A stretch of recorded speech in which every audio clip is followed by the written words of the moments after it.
आज हम डिस्कस करने वाले हैं बहुत ही इम्पोर्टेंट टॉपिक पर। हमारा चैनल LLB वाला अच्छा लगा तो लाइक, शेयर एंड सब्सक्राइब करना। बिल्कुल। नमस्कार।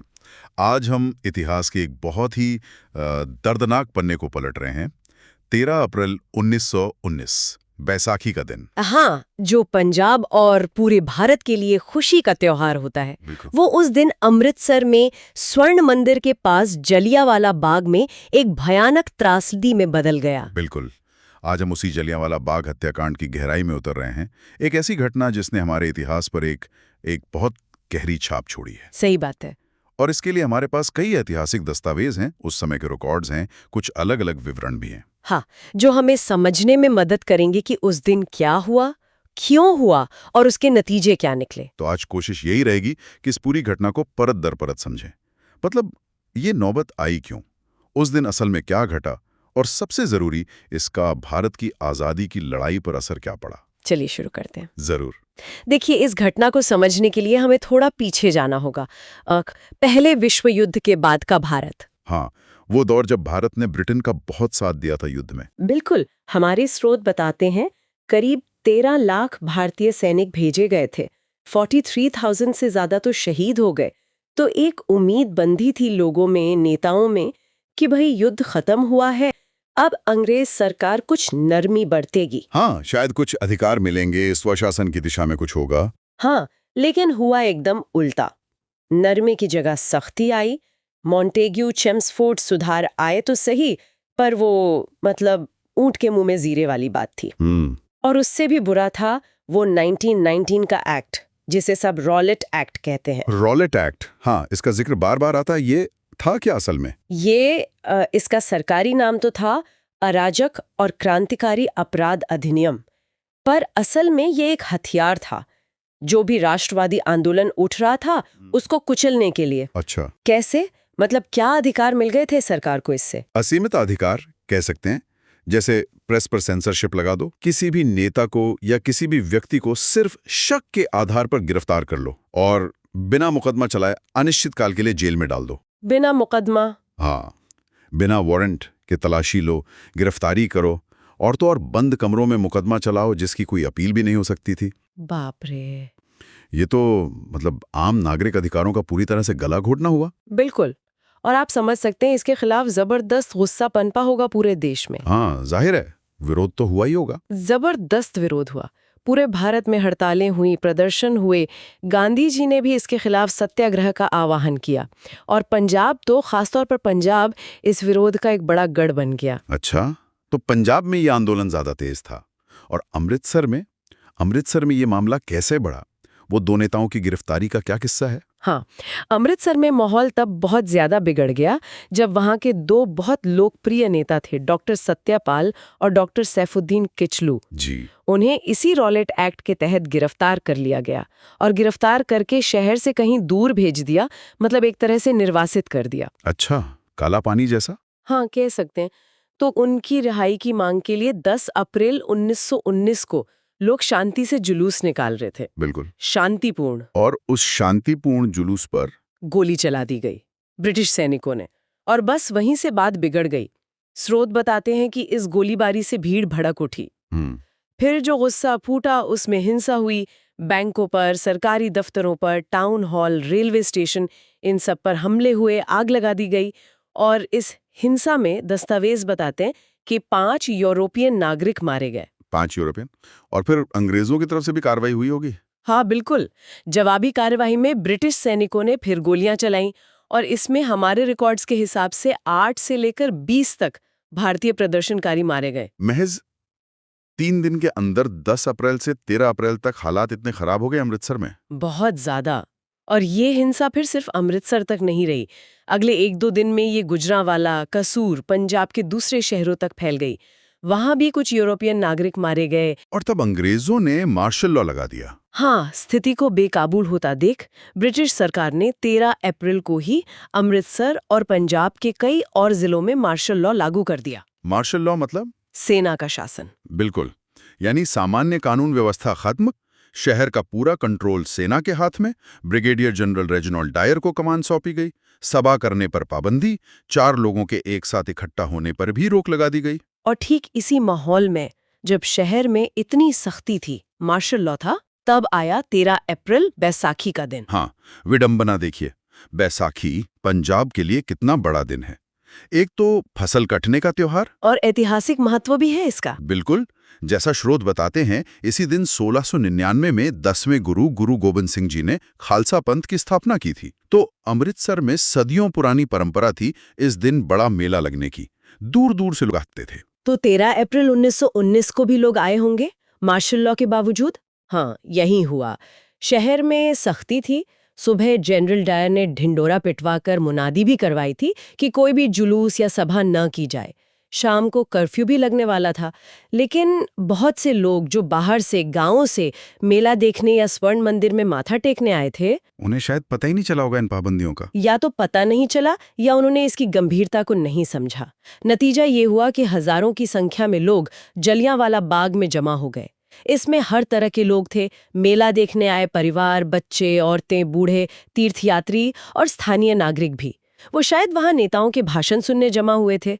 और ये बाग, इसकी बनावट भी कुछ ऐसी है कि... हाँ, ये बहुत महत्वपूर्ण है। ये बाग चारों तरफ से ऊंची ऊंची इमारतों और दीवारों से घिरा हुआ है। अंदर जाने और बाहर निकलने का सिर्फ एक ही मुख्य रास्ता है, जो बहुत संकरा है। कुछ और छोटे मोटे रास्ते के, पर वो भी तंग थे। यानी अंदर फंस जाने वाली स्थिति। बिल्कुल। और तभी दोपहर ढलने के बाद ब्रिगेडियर जनरल रेजिनाल्ड डायर वहां पहुंच गया, अपने सैनिकों के साथ। हाँ, करीब 90 सैनिक थे उसके साथ। स्रोत बताते हैं ये गोरखा और बलूच रेजिमेंट के सैनिक थे, और सबके पास लोडेड 303 ली एनफील्ड राइफलें थीं। राइफलें? इतना ही नहीं, दस्तावेज ये भी बताते हैं कि डायर अपने साथ 2 बख्तरबंद गाड़ियां भी लाया था, जिन पर मशीन गनें लगी थीं। लेकिन वो गाड़ियां बाग के संकरे रास्ते से अंदर घुसी नहीं पाईं। और अंदर पहुंचकर उसने क्या किया? उसने आते ही सबसे पहले बाग से बाहर निकलने के एकमात्र मुख्य रास्ते को अपने सैनिकों से ब्लॉक करवा दिया। कुछ चेतावनी दी? मतलब भीड़ को हटने के लिए कहा? नहीं, बिल्कुल नहीं। किसी को कोई चेतावनी नहीं दी गई। लोग वहां शांति से बैठे थे। कुछ वक्ता शायद भाषण दे रहे थे। माहौल शांत था। और फिर जनरल डायर ने बिना किसी हिचकिचाहट के अपने सैनिकों को हुक्म दिया, फायर। यानी हत्थी भीड़ पर, जिसमें औरतें, बच्चे, बूढ़े सब थे। हाँ, सैनिकों ने पोजीशन ली।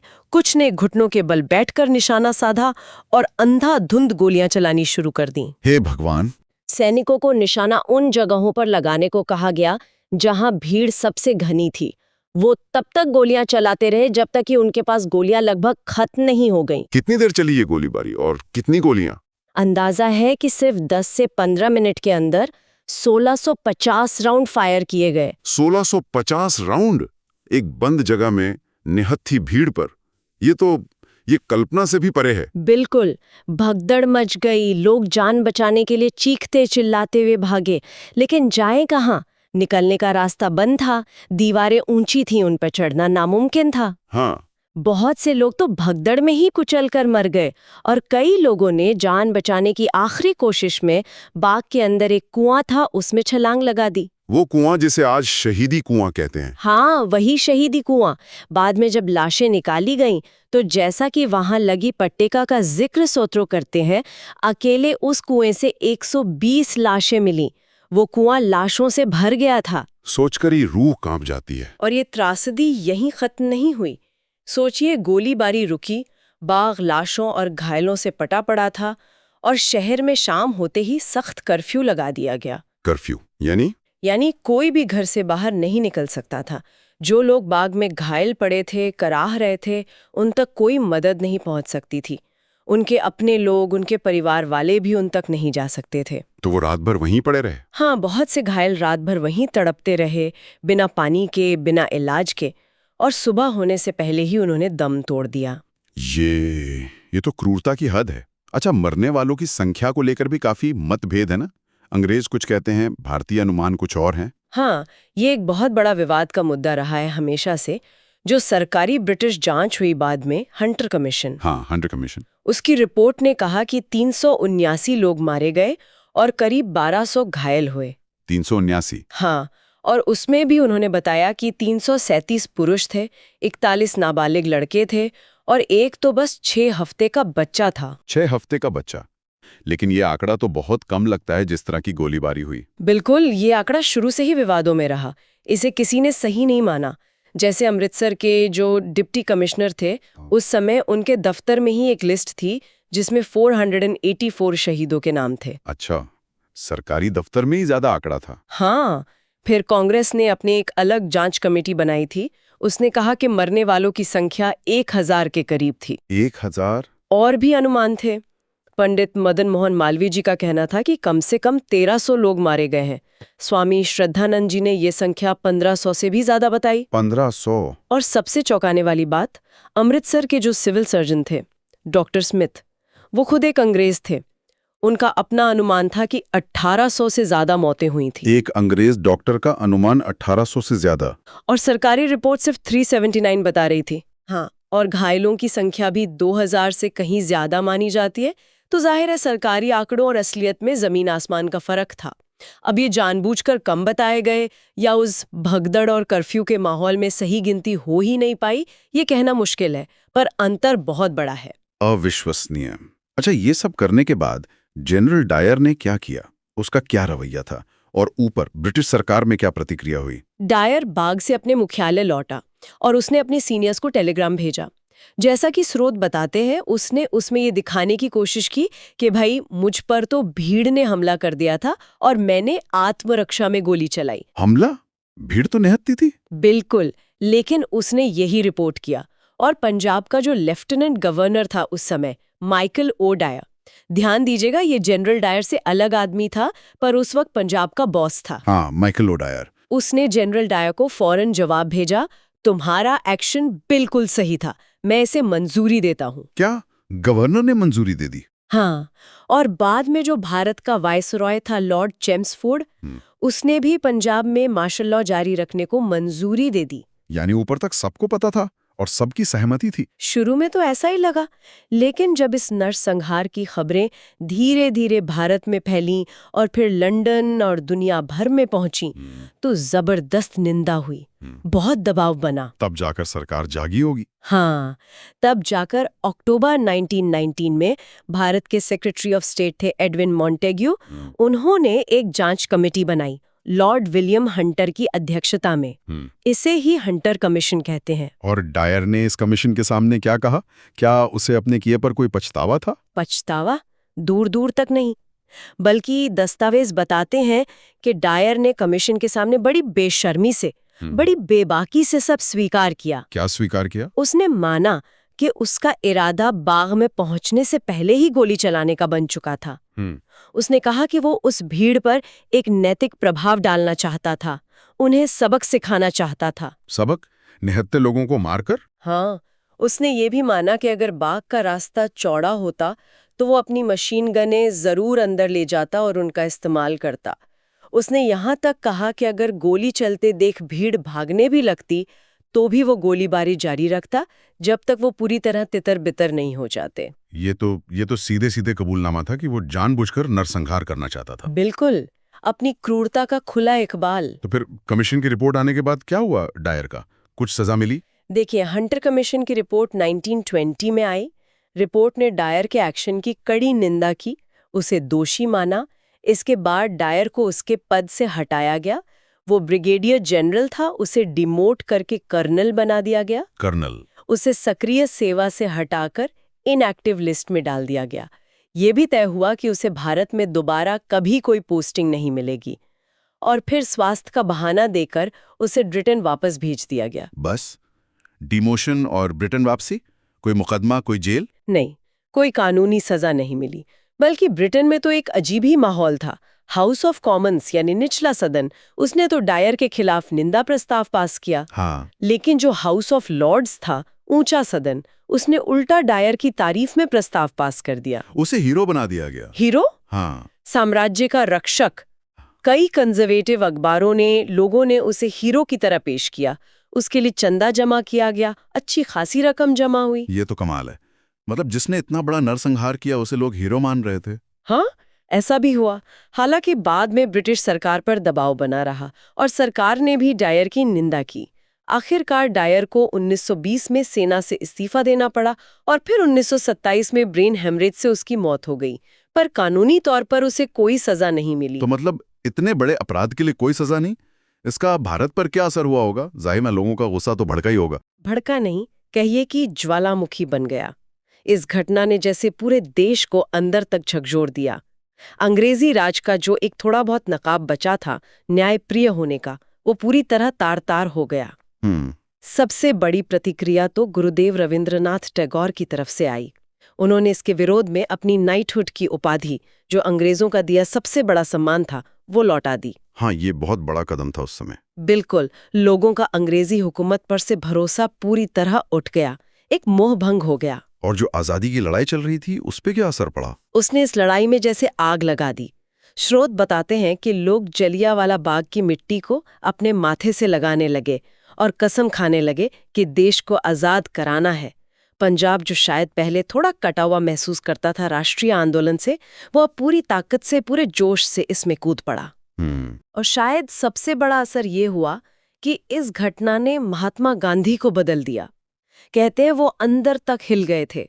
उनका ब्रिटिश न्याय व्यवस्था में जो थोड़ा बहुत विश्वास बचा था वो खत्म हो गया। अच्छा। और इसी घटना के बाद 1920 में उन्होंने अंग्रेजों के खिलाफ अपना पहला बड़ा राष्ट्रव्यापी आंदोलन शुरू किया, असहयोग आंदोलन, नॉन कोऑपरेशन मूवमेंट। यानी जलियांवाला बाग एक तरह से असहयोग आंदोलन की पृष्ठभूमि बन गया, एक निर्णायक मोड़। बिल्कुल, ये सिर्फ एक हत्याकांड नहीं था, ये एक प्रतीक बन गया, ब्रिटिश जुल्म का प्रतीक और भारतीय संकल्प का प्रतीक।